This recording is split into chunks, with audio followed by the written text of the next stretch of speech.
So I'd like to start with saying that I'm a survivor of domestic violence. It was many years ago, and of course it was the ending to many years of abuse. I married at the age of 16, and the person that I married was an abuser.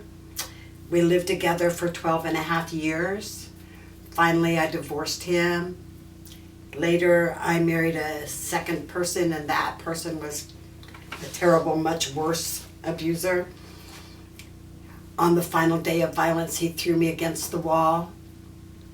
He jumped on my head, snapped my neck sideways, left me with a broken jaw, my jaw broken in 2 places, my nose broken, all my teeth kicked out, blood running out of my ears, and profoundly deaf.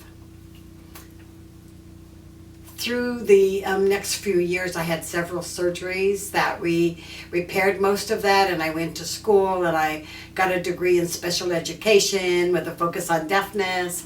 And eventually I moved to Los Angeles, and also eventually I went to a luncheon actually where a person was talking about domestic violence.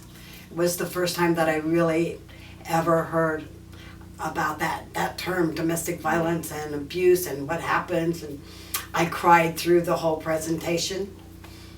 And very soon after that, I left my job at the Long Beach Police Department and I joined the staff at a battered women's shelter. It's been a journey from there to here. I've been here 25 years. The important thing for me to talk about today is not that, but about the intergenerational cycle of violence and what happened to my family, in particular, my daughter Dream.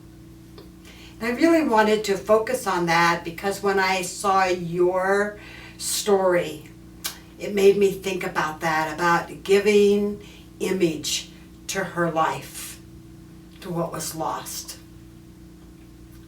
Dream was already into teenage when I got free from domestic violence. She was already dating the person that she would eventually marry. That was her abuser. Through the years, talked to her a lot about domestic violence, about leaving him, about getting restraining orders. She always went back, same as her mama always went back for so many times. And in 1995, he put a gun to her head and he killed her.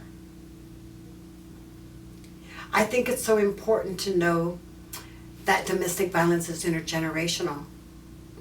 That it comes not only from learned behavior, but from learned acceptance to how other people treat you.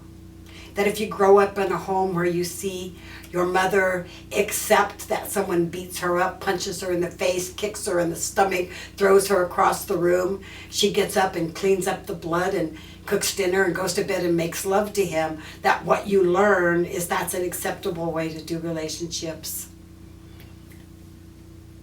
But it's not. After I came to Los Angeles and I went to work at the shelter, eventually I learned about this agency. It was then called the Los Angeles Commission on Assaults Against Women.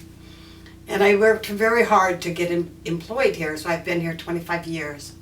I often say that I learned from LaCaw everything that I ever needed to know.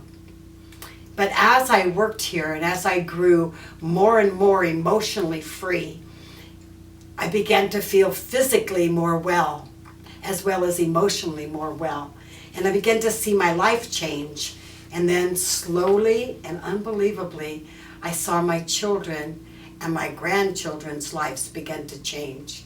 It was too late for my daughter Dream. But I know that she would be so thrilled to look down and see my grandson and his wife and his 2 children living a home absolutely free from violence.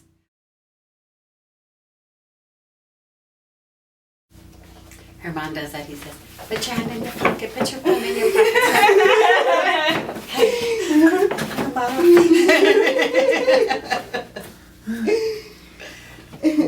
But I know you can tell one thing about me is I'm just pretty much like who I am. Yeah. Don't worry about the hair, don't worry about the makeup. I'm just like, here I am.